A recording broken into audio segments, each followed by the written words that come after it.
Então, amados irmãos e amadas irmãs, hoje realmente nós vamos fazer aqui, no meu modesto entendimento, algo maravilhoso,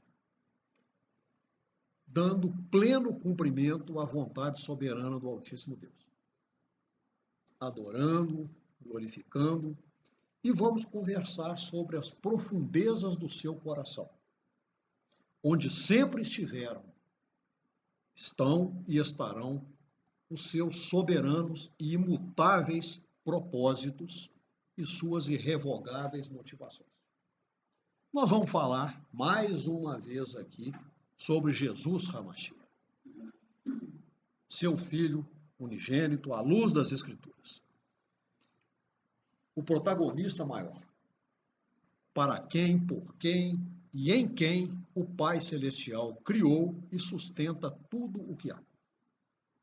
Mas vamos então recuar no tempo à época da peregrinação daquele povo escolhido lá atrás, lá no Egito, que o Altíssimo Deus conduziu pelo deserto. E aos primórdios da instalação dessa gente na terra prometida. A lei do Altíssimo Deus, só recordando e sempre lembrando que muito que se fala aqui não é para nós da Igreja de Deus, mas para pessoas de fora que não conhecem a sã doutrina, que estão tendo, quem sabe, a oportunidade de ter um primeiro contato. Então, a lei do Altíssimo Deus, que está expressa lá no Tanar, ou Antigo Testamento, ou Primeiro Testamento, ou Primeira Aliança, como vocês quiserem chamar, eu prefiro o nome Tanar, ou Primeira Aliança, mas tudo bem, era bem explícita a respeito da santidade do sangue. O derramamento do sangue humano poluía a terra, na qual os filhos de Israel viviam, no meio da qual, a gente se lembra, a glória de Deus residia quando ele definia colocar seu foco ali. E só podia ser expiado com o sangue daquele que o derramou. Então, o sempiterno Deus deu a esse povo essa lei, naquela época, e ao estrangeiro que habitasse no meio de Israel. Porém, havia uma cláusula de absolvição. Foi derramado o sangue, só pode ser pago esse derramamento com sangue. Muito bem, mas havia uma cláusula de absolvição prevista na lei, que está lá em Êxodo 21, 12, 13. Vamos ler. Quem ferir alguém que morra, ele também certamente morrerá. Porém, se não lhe armou ciladas, mas o Altíssimo Deus o fez encontrar nas suas mãos, ordenar-te-ei um lugar para onde ele fugirá. Estamos falando aqui das chamadas cidades de refúgio, para as quais um assassino acidental, não aquele assassino doloso que premeditou, que armou cilada, poderia fugir e obter acolhimento. Isso depois, se vocês quiserem ler, está lá em Números 35. 5 livros da Bíblia fazem menção a essas cidades especiais. Gênesis, Êxodo, Números, Deuteronômio e Josué. Não é pouco. Vamos rever, então, algumas porções, precisaremos fazer leituras aqui hoje, do contexto geral da Bíblia a esse respeito. A lei de Moisés, então estabelecida por Deus, decretava que uma morte tinha de ser compensada por outra morte. No Tanar, então, a lei preconizava olho por olho, dente por dente, mão por mão e assim vai. Leamos, então, inicialmente, Êxodo 21. Eu não vou ler a integralidade dos versos, mas só aquilo que tem a ver diretamente com a nossa conversa. Êxodo 21, 23 a 26. No 23 está escrito: mas se houver morte, então darás vida por vida. No 24, olho por olho, dente por dente, mão por mão, pé por pé. 25, queimadura por queimadura, ferida por ferida, golpe por golpe, olho por olho, dente por dente, mão por mão, pé por pé. 26. E quando alguém ferir o olho de seu servo ou o olho de sua serva e causar-lhe dano, deixá-lo-á livre pelo seu olho. Então, esse era o cenário lá, o contexto. Deus também ordenou a Moisés e logo em seguida a Josué que houvesse um lugar de refúgio para onde os homicidas culposos, ou seja, aqueles que mataram sem premeditação, sem cilada, mas por um incidente ou um acidente, que poderia até ser uma legítima defesa, pudessem ficar de modo protegido e seguro até que sua culpa fosse remida. Então, essa era a chance de absolvição decretada pelo Sempiterno Deus. Dentre as 48 cidades que nós sabemos que foram entregues à administração levita, 6 foram indicadas por ordem de Deus. Dessas 6 cidades, 3 foram escolhidas por Moisés. Ou seja, elas se encontravam do lado, vamos considerar o Jordão descendo lá do Monte Hermon, descendo, está aqui. Ó. Então, o povo escolhido estava do lado de cá, eu vou chamar aqui de lado esquerdo, dentro dessa figura aqui. Então, como Moisés ainda estava do lado de cá, e nós sabemos que ele não atravessou, ele escolheu 3 cidades do lado esquerdo do Jordão. E as outras 3 vieram a ser selecionadas por Josué, já em Canaã, do outro lado. Muito bem. Qual foi a razão da existência dessas cidades? Essas 6 cidades. Observe que não são 5 nem 8, são 6 cidades. Vocês vão ver a maravilha de tudo isso aí ao longo da nossa conversa. Era costume, no Oriente todo, antigo, não era só dentre o povo de Israel, que o parente mais próximo do homem vingasse a morte de um parente, matando o assassino, independente da circunstância. Então havia um homem vingador ali. E para quem essas cidades foram edificadas então? Eu estou repetindo aqui, mas pensando em quem vai assistir ao vídeo estando de fora da Igreja de Deus. Muita coisa, por favor, perdoe-me, sei que vocês conhecem isso aqui, de cor e salteado, como diria minha mãe. E isso ela diria mesmo. Então, elas foram edificadas para abrigar e proteger o homem que cometesse a morte de alguém por acidente, não por dolo. Conforme Deuteronômio 19, 5, 6, esse assassino culposo deveria, então, fugir, era-lhe permitido fazer isso, para a cidade refúgio mais próxima ou mais viável para ele. Se ele quisesse ir para mais distante também, que fosse, mas era mais sensato, mais tranquilo para ele, procurar a mais próxima, devendo permanecer lá por prazo indefinido, até que morresse o sumo sacerdote. Gravem isso. Até que morresse o sumo sacerdote. Então, esse criminoso acidental, sem ter sem ter sido considerado culpado de coisa alguma, porque culpado a ponto de ser morto também ele não era, ele não podia deixar a cidade de refúgio. Lá ele era intocável, mas ele não podia deixar a cidade de refúgio. Porque se ele se afastasse dessa proteção garantida, ele ficava sujeito a ser encontrado pelo vingador, que nós já mencionamos aqui, que tinha todo o direito de matá-lo.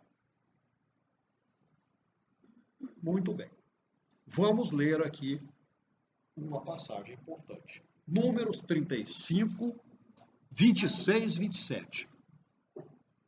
Então, a congregação julgará entre aquele que feriu e o vingador do sangue, segundo essas leis. E a congregação livrará o homicida da mão do vingador do sangue, e a congregação o fará voltar à cidade do seu refúgio, onde estava acolhido, e ali ficará até a morte do sumo sacerdote, a quem ungiram com o santo óleo.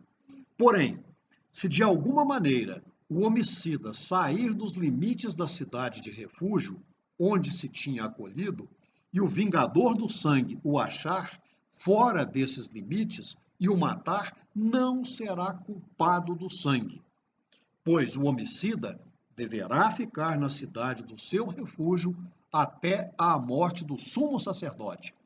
Porém, depois da morte do sumo sacerdote, o homicida voltará à terra da sua possessão.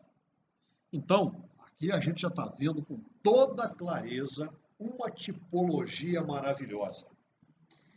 A morte do sumo sacerdote é, no mínimo, uma figura sólida da morte do Mashiach na cruz, que liberou o pecador de sua culpa, para que possa deixar o refúgio, a terra, e ingressar no reino de Deus, sua morada eterna. Agora vamos lá. Já vou dar um bilaprênio aqui, porque eu considero importante nós frisarmos isso. As 6 cidades de refúgio são a figura da Igreja de Deus e do próprio Mashiach. Em Romanos 8:1, nós aprendemos que não há nenhuma condenação para nós que estamos em Jesus HaMashiach, porque nós não andamos segundo a carne, mas conforme o Espírito. Então nós sabemos isso lá. Ao estudarmos as histórias bíblicas, principalmente as do Tanar, algo que gosto muito de fazer e gostaria de sugerir que vocês fizessem também, nós precisamos entender o que elas têm em comum com a nossa realidade. Lá no Salmo 46, por exemplo, está escrito que Iá é nosso refúgio e fortaleza. No Salmo 32, é dito que ele é o lugar em que nós nos escondemos. Ele nos preserva da angústia e nos cinge de cantos de livramento. E o salmista até usa lá a frase aleluia, quando diz isso. Jesus HaMashiach, como nós sabemos, mas muita gente não sabe ainda, seu enviado plenipotenciário, sua perfeita imagem, exprime integralmente esse suporte invencível, essa paz indescritível e essa libertação definitiva. Então vamos conferir as ordenanças do Altíssimo Deus dadas sobre essa cidade de refúgio. Eu não vou ler, porque são 9 versos longos, mas apenas lerei 2 versos que estão em consonância com o núcleo da nossa conversa. É a partir daí que agora nós vamos fazer um aprofundamento, que é o verso 7. Então designaram a primeira cidade. Eu vou falar em hebraico e digo também como é que está na minha versão da Bíblia aqui, porque talvez seja aproximado do que vocês vão ter aí. A primeira cidade foi Quedesh, que na minha versão está Quedes, na Galileia. Hein? Josué 20. Então, a primeira cidade designada, cidade de refúgio, foi Quedesh, que na minha versão lá está Quedes, na Galileia, na montanha de Naftali. A segunda foi Shechem, ou Siquém, na montanha de Efraim.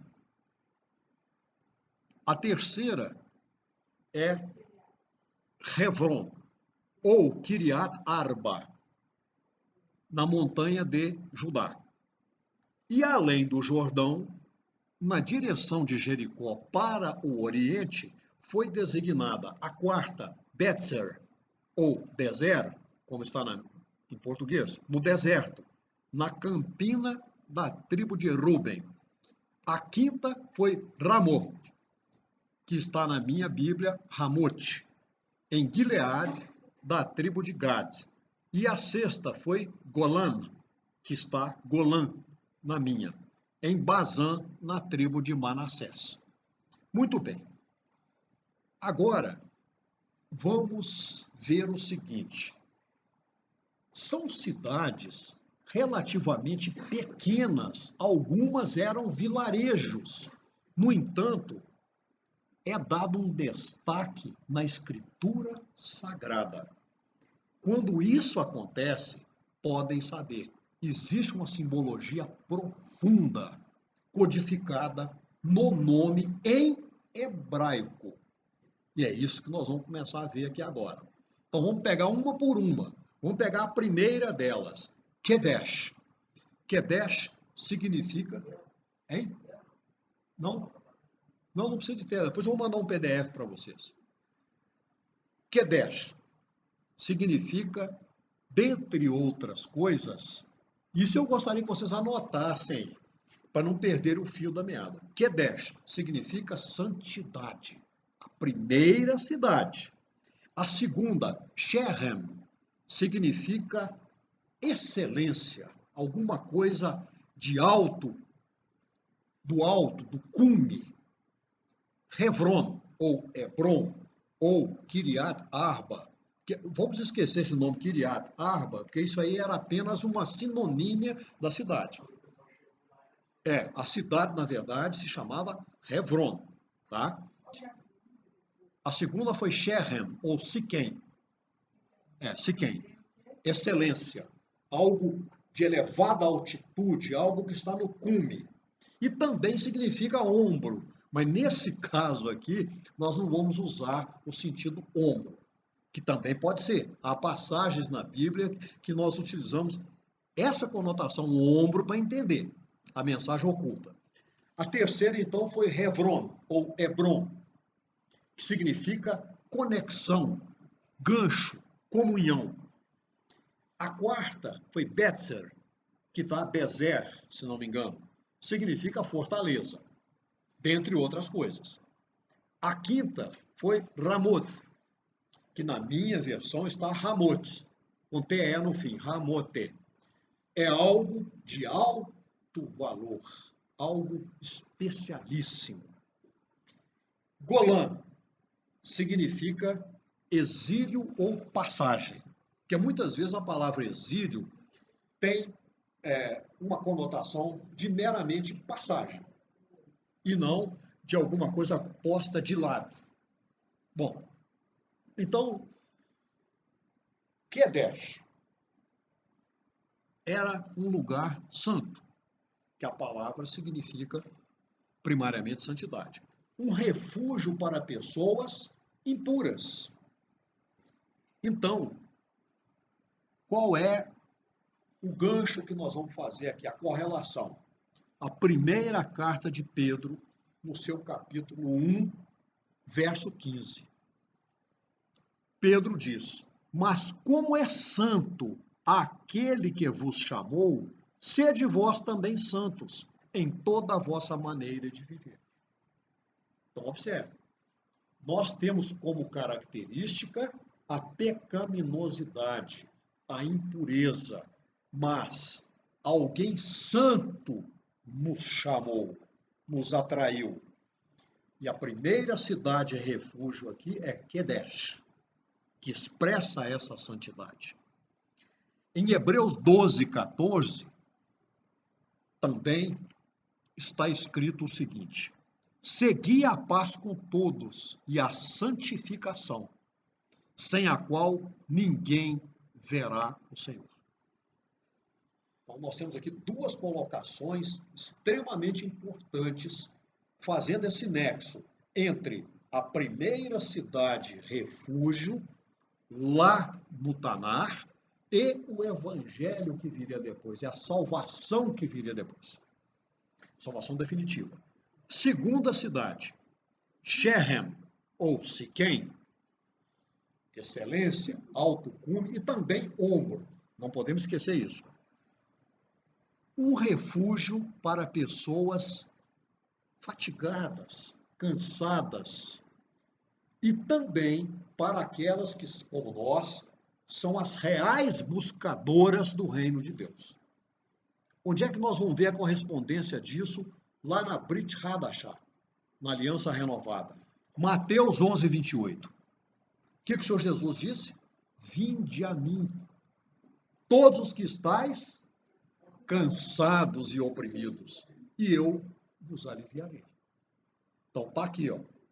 Lá atrás, Shechem, Siquém já fazia esse aceno. Tá cansado? Tá fatigado? Venha para cá, que será aliviado. Em Colossenses 1, 13, 14, Paulo, falando de Deus, diz o seguinte: o qual nos tirou da potestade das trevas e nos transportou para o reino do Filho do seu amor, em quem temos a redenção pelo seu sangue, a saber, a remissão dos pecados. E em Efésios 2:6, nós temos aqui a seguinte frase de Paulo: e ressuscitou-nos, agora falando do Senhor Jesus, juntamente com ele, e nos fez assentar nos lugares celestiais. Então, Shechem, ou Siquém, abrindo os braços para as pessoas que buscam o reino de Deus e para também as pessoas cansadas. Olha a conexão aí. E nós estamos falando de quem? Senhor Jesus Hamashia. Terceira cidade, Hebron, ou Hebron. Relembrando, significa conexão ou comunhão. E era um refúgio para a volta daquilo que está longe. Onde é que está a correspondência disso lá na Brit Hadashah, no Evangelho? 1 Coríntios 1:9. Fiel é Deus, por quem fostes chamados para a comunhão de seu Filho, Jesus Hamashia, nosso Senhor. Então, Hebron acena com a comunhão e a conexão. E quem faz essa comunhão? Nosso Senhor Jesus Hamashia. A verdadeira comunhão é essa. Aquela era uma tipificação. A verdadeira comunhão, Senhor Jesus. João 15, está lá, o capítulo inteiro falando disso. Cidade quarta, Betzer, ou Bezer, que significa fortaleza. Fortaleza, a gente pode fazer até um trocadilho aqui, é um refúgio para pessoas fracas. Uma proteção para pessoas que estão sob fraqueza, que precisam ser fortalecidas. Em 2 Timóteo 2:1, o que está lá? Tu, pois, meu filho, fortifica-te na graça que há em quem? Jesus Hamashia. Então, estamos em fraqueza. Vamos buscar Betzer. Onde? do Senhor Jesus. Filipenses 4:13. Minha mãe gosta muito dessa. Tá no banheiro lá da casa. Tava, né? Ela trocou. No banheiro da casa dela. Tudo posso.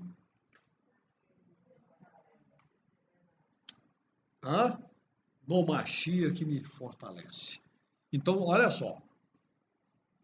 Betzer era a cidade refúgio para as pessoas que estavam fragilizadas. Isso era uma tipificação, uma sombra. A verdadeira fortaleza ainda não estava disponível. Então, agora sim, ela está. O Senhor Jesus. Quinta cidade, Ramoth, ou Ramote, em português. Então, como eu falei, é um lugar de alto valor, um lugar exaltado.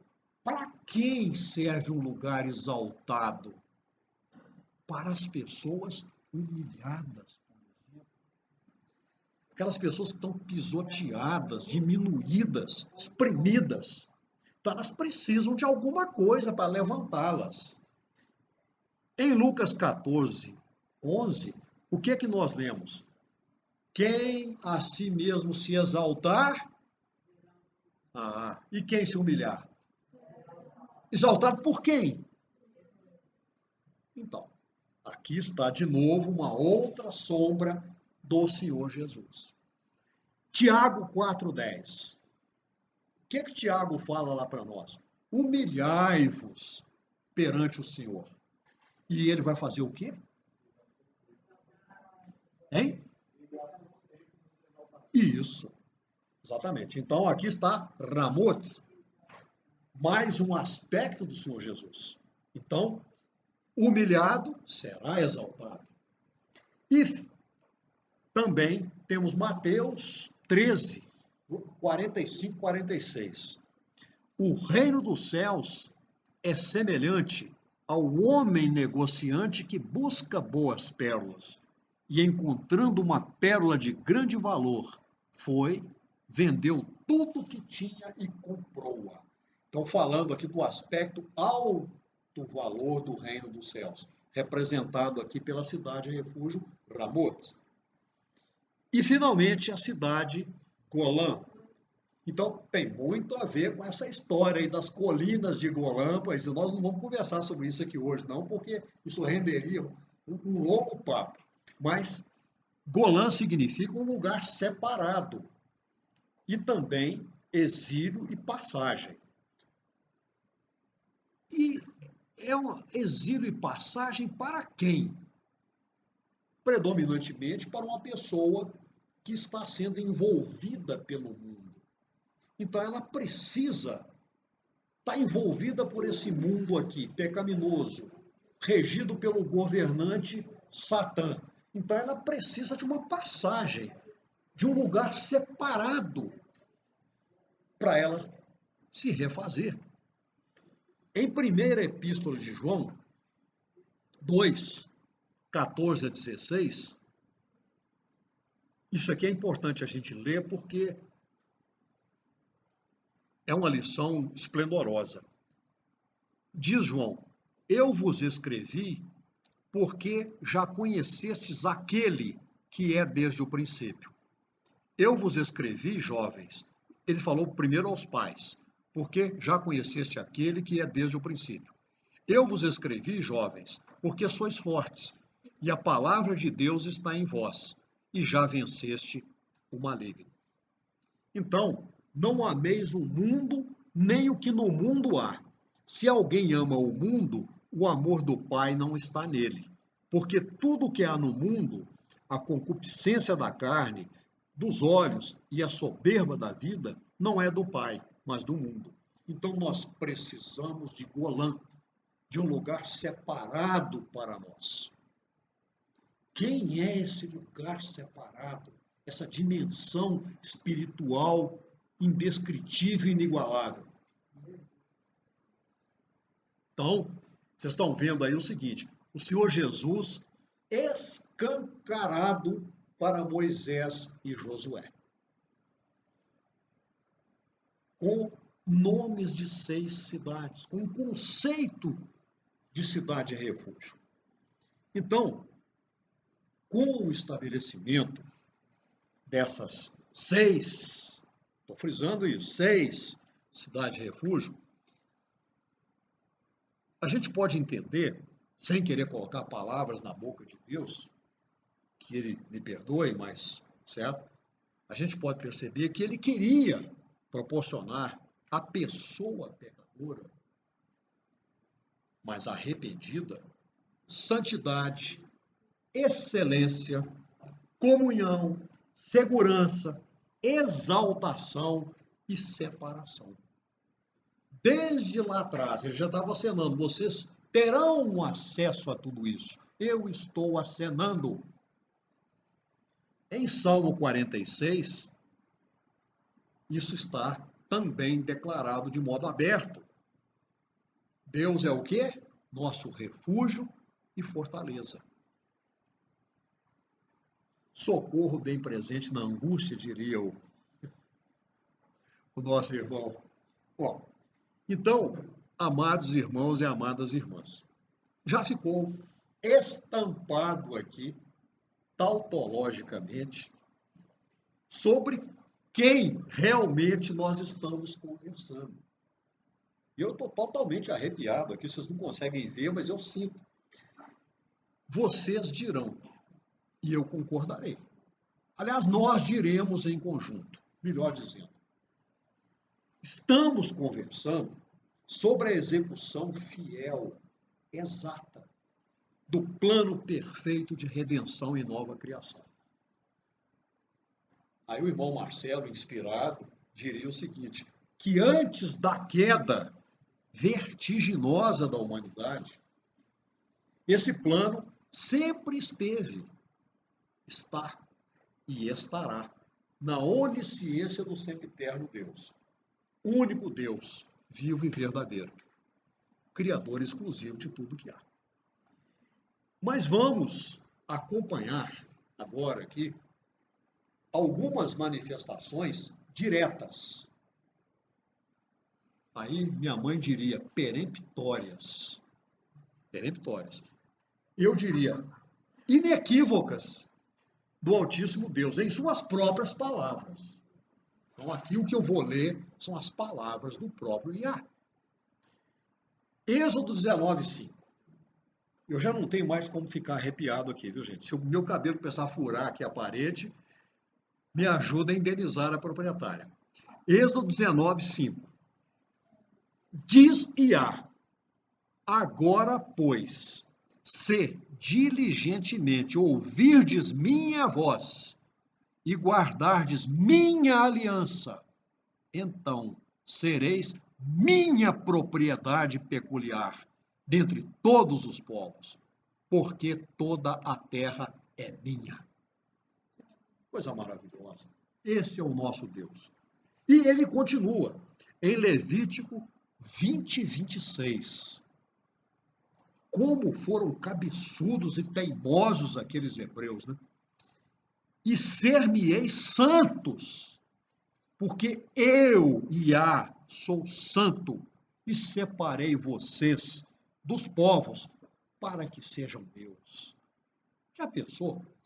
Eu fico imaginando o seguinte, se eu estivesse lá e Deus falasse uma coisa dessa, Deus está dizendo que eu sou dele, o que mais eu quero? O que mais? Vocês conseguem ver algo mais do que pertencer a Deus? Bom, e em Deuteronômio 14:12, ele consolida, porque és o povo santo a Iá teu Deus, e Iá escolheu-te de todos os povos que há sobre a face da terra, para seres seu próprio povo. 2. Deuteronômio 14:2. 14:2. E depois de consolidar, Iá confirma em Deuteronômio 28:9.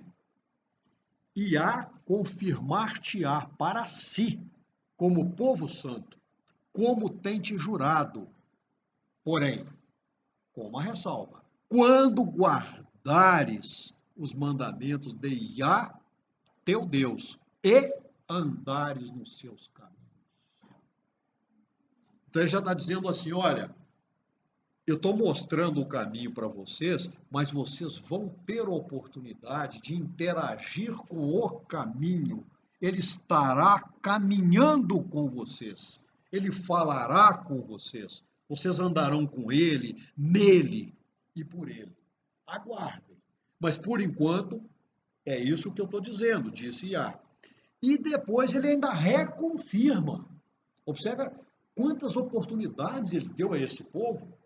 E agora a coisa reverberou em nós, né? Nós somos esse povo agora. Então nós é que temos que ficar arrepiados e arrepiadas. Lá em Salmo 111, redenção enviou ao seu povo, ordenou sua aliança para sempre. Ele continua afirmando a aliança. Santo e tremendo é o seu nome.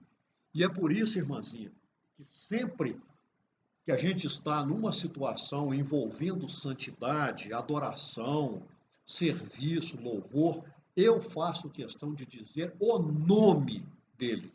É por isso, tá? Não se acanhe, diga o nome dele. Porque nome não é somente fama, grandiosidade. Não, nome é nome. Tá? Eu sei. Eu estou só provocando, apostolicamente. Então, no decurso da história, gente, fazendo aqui um parêntese, esse plano, usando palavras da minha mãe, palavras simples, porque de vez em quando ela fala simples também, irretocável, intocável.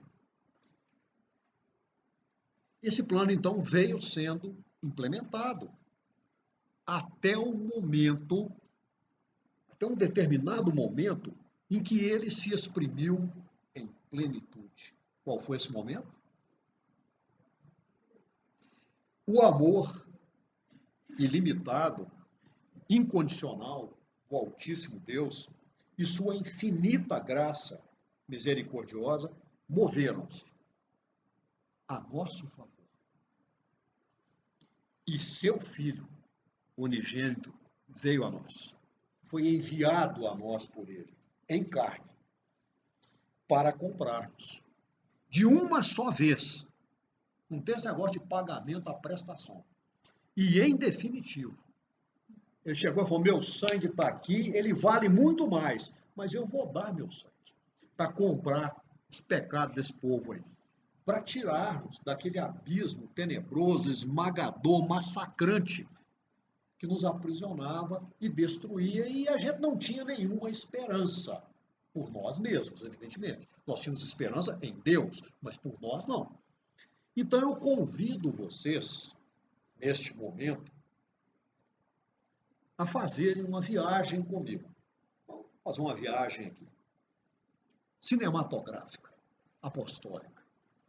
Até aquele dia esplendoroso, não tem uma palavra aqui para poder dizer, em que nosso Senhor Jesus Hamashia levou seus discípulos. Eu já falei sobre isso numa preleção longa, mas entrando em outros detalhes, para caminhar nos arredores de Cesareia de Filipe. E instalou-se com eles bem próximo da Gruta Diabólica, razão pela qual todos os apóstolos ali, eram apóstolos, hein? Homens santos, estavam com o Senhor Jesus ali cuidando deles. Então eles se mostraram temerosos e apreensivos por causa das histórias contadas sobre aquele lugar maligno. Falava-se que havia um demônio chamado Pan, que assolava aquela redondeza toda e se escondia à noite naquela caverna. E o Senhor Jesus bem ali, olhando para a entrada, para aquela porta enorme lá, cavada na rocha. E então, com aquela tremedeira geral ali, Pedro parecia uma taquara verde. O que menos tremeu foi Judas. Judas não estava assim, muito afetado, não. Imagino eu. Mas expressando então todo o poder, toda a autoridade que seu Pai, nosso Pai Celestial, lhe otorgou, o Machia,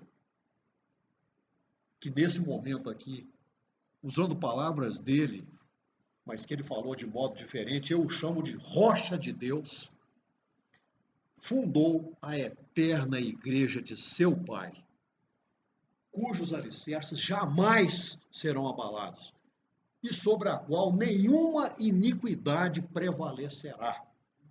Essa igreja que também é sua, dele, e seu corpo por herança e méritos exclusivos.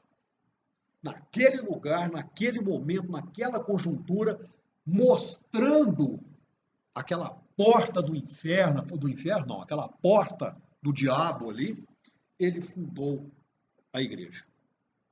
Então, o que nós vemos aqui? Aquele primeiro povo lá atrás, sobre o qual a gente vinha conversando, falando das sombras, das cidades de refúgio, das oportunidades, esse povo fracassou e desviou-se. Mas agora levantou-se a verdadeira e definitiva propriedade peculiar do Altíssimo Deus.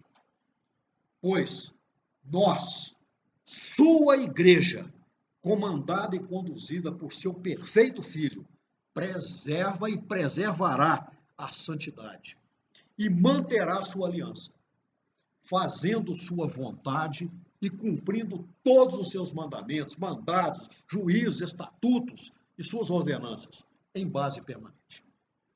Pelo menos, falando por mim, confirmo o que acabei de dizer. Então, finalmente, dentro desse cenário cinematográfico apostólico que nós montamos aqui, eu vejo nosso Pai Celestial sorrindo. Então, ele finalmente sorri, porque sua nação santa agora se move conforme seus desígnios.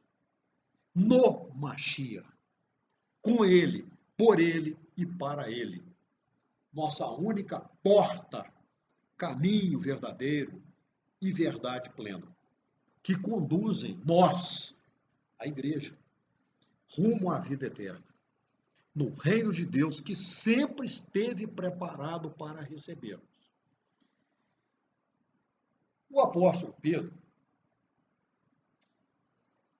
minha mãe diria que de modo cabal e inspirado, afirmou lá na sua carta primeira, capítulo 2, verso 9, o seguinte: vós, vamos tirar esse vós daqui, nós somos a geração santa, o sacerdócio real, a geração eleita, o povo adquirido, para que possamos anunciar as virtudes daquele que nos chamou das trevas para a sua maravilhosa luz. Então, gente, por que essa conversa me foi impelida durante a semana? Agora vocês vão ficar sabendo por que isso começou a tomar forma para que eu pudesse estudar e perpassar tudo isso. Nós estamos vivenciando, isso não é segredo para ninguém, dentro e fora da igreja, os tempos finais deste mundo, cujas evidências proféticas marcantes podem ser conferidas na Bíblia. Não vou ficar lendo aqui, mas sugiro 2 Timóteo 3, de 1 a 5, 2 Timóteo 4, 3 e 4, Mateus 24, 6 ou Marcos 13, 7. Mas eu queria ler aqui o seguinte: porque virá um tempo em que não suportarão a sã doutrina. Nós estamos ficando insuportáveis nesse mundo. Não é que o mundo está insuportável para nós, não. É aquilo que o irmão Átila estava nos exortando aqui hoje. Essa aprovação é necessária, é o juízo de Deus. E nós estamos aqui para fazer sua vontade, de modo pleno, incondicional. Mas nós estamos ficando insuportáveis para esse mundo. E é claro que a reação será violenta. Bom, mas o Pedro estava falando aqui, eu entrei no meio. Então, não suportarão a sã doutrina e amontoarão para si doutores, conforme suas próprias concupiscências. É só olhar aí. Eu só posso falar de YouTube porque é a única mídia que eu consigo ver. Eu não conheço as outras. Tá assim, ó. Doutor para tudo quanto é lado. Vou inventar um verbo aqui agora, concupiscendo. Esse verbo não existe. Que eu conheça, não.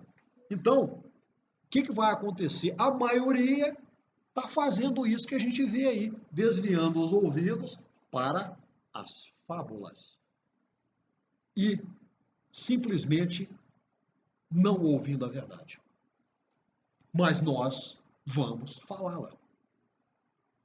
Então ficaremos cada vez mais insuportáveis.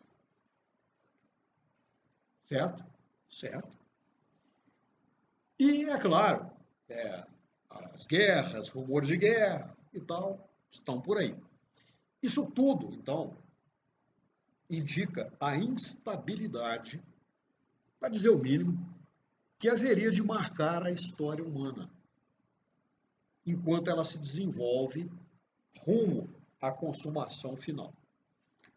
E é interessante a gente notar o seguinte, que depois que o Senhor Jesus disse todas essas palavras de como seria o fim e de como nós deveríamos preparar-nos para passar por ele, se viéssemos a ser chamados e chamadas para tal,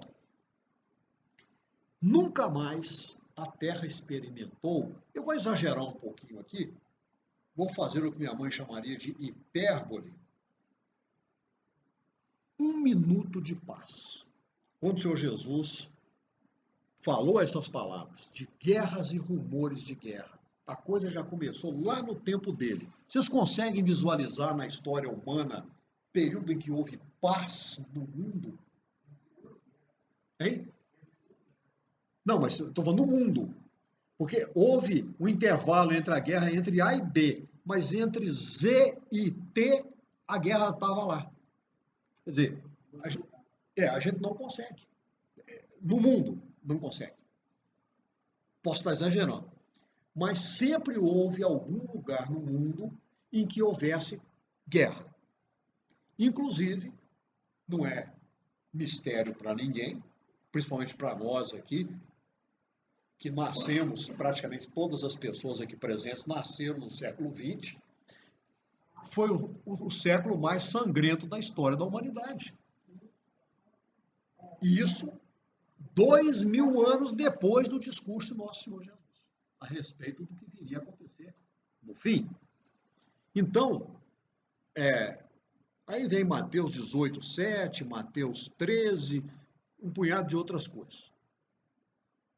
Então a gente vê o seguinte, muita gente, isso vale para a Igreja de Deus também, afastando-se do Evangelho e pessoas apostatando-se da fé e voltando para o mundo, porque elas fraquejaram, saíram do caminho. Como nós podemos, então, fortalecer nossa fé e preservarmos a sã doutrina? Como vimos no início aqui da conversa, na cidade de refúgio, as pessoas que haviam cometido crimes sem dolo, sem intenção, sem maldade, ficavam ali protegidas, aguardando o juízo de libertação, que iria acontecer quando morresse o sumo sacerdote. Então nós aprendemos que houve 6 cidades, que, em primeiro lugar, tipificam nosso Senhor Jesus, que é a nossa fortaleza maior, que nos liberta do poder desse mundo. E assim, quem como nós, a Igreja de Deus, se refugiou no Machia, quem recebe esse amparo invencível debaixo da glória de seu poder e do seu santo sangue, que nos purificou e redimiu de toda mancha e de todo pecado. Se nós permanecermos nele, vamos referendar que de fato constituímos sua nova criação.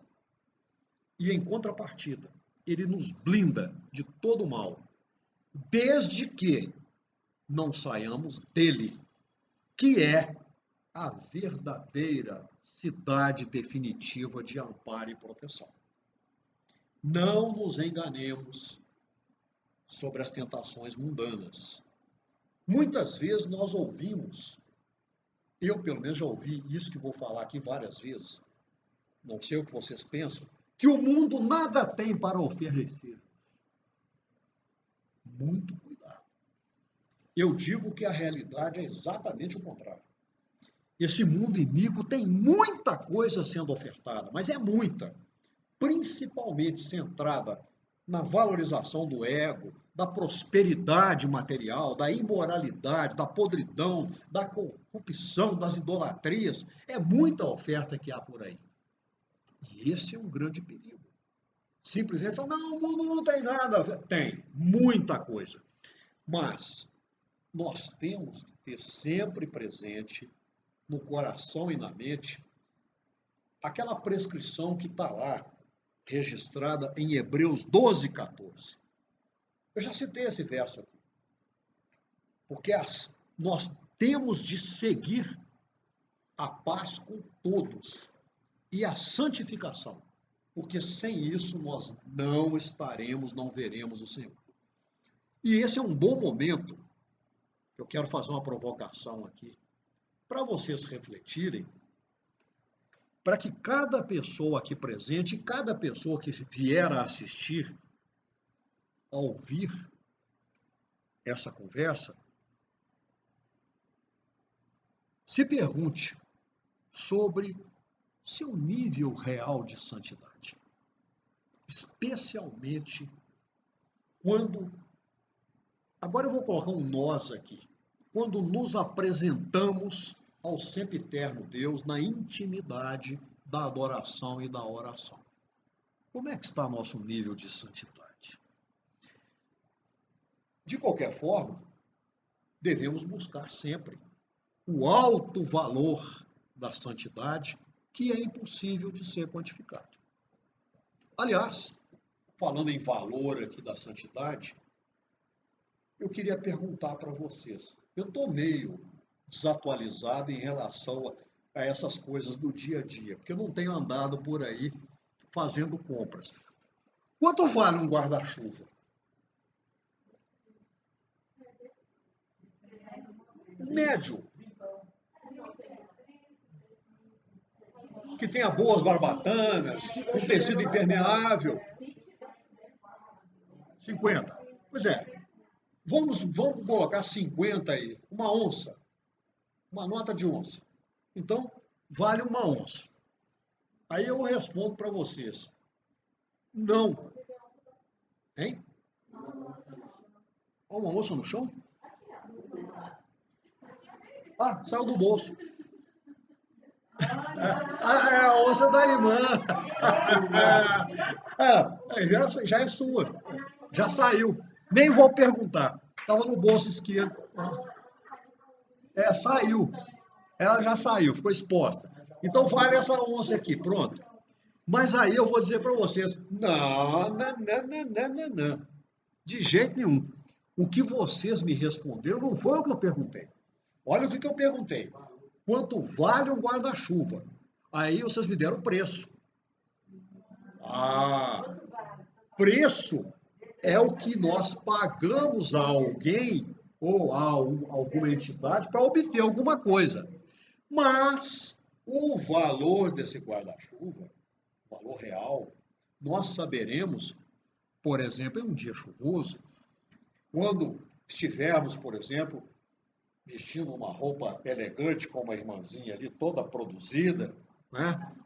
Tudo combinando, na melhor qualidade, indo para um evento social importante. E precisávamos, por exemplo, atravessar uma larga avenida sob chuva torrencial. Aí eu pergunto, quanto vale esse guarda-chuva? Vai valer muito, porque o valor representa a essência. Por exemplo, e é assim que a gente tem de encarar o glorioso Evangelho.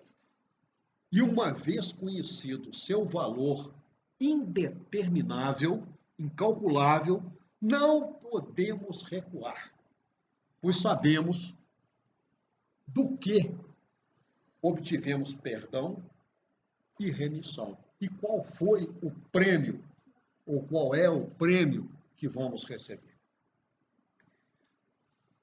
Falei aqui de uma passagem lá em Mateus 13, citando aquela pérola de alto valor. Aquele homem, vendo aquele valor indescritível, incomensurável da pérola, saiu vendendo tudo, foi lá e comprou. Então, a nós também, o Senhor Jesus recomenda. Eu não vou nem falar que ele manda, se bem que quando voltar ele vai mandar com vara de ferro, mas pensando na primeira passagem dele por aqui, ele recomenda o seguinte: troquem tudo, troquem tudo. E invistam nessa pérola que é a palavra de Deus, que nos dá todas as virtudes. Valorizemos, então, permanentemente o sacrifício supremo que ele fez por nós, para nos redimir. Concentremos-nos no fato de que nós estamos aqui meramente de passagem, que é um dos significados que eu falei lá da palavra exílio, o Golã, aquela cidade, e ergamos o nosso olhar para o alto, vislumbrando a redenção que está muito próxima. Nunca nos afastemos da fé e nem larguemos a nossa cruz. Essa pregação também já foi feita para honrar o nosso Divino Mestre.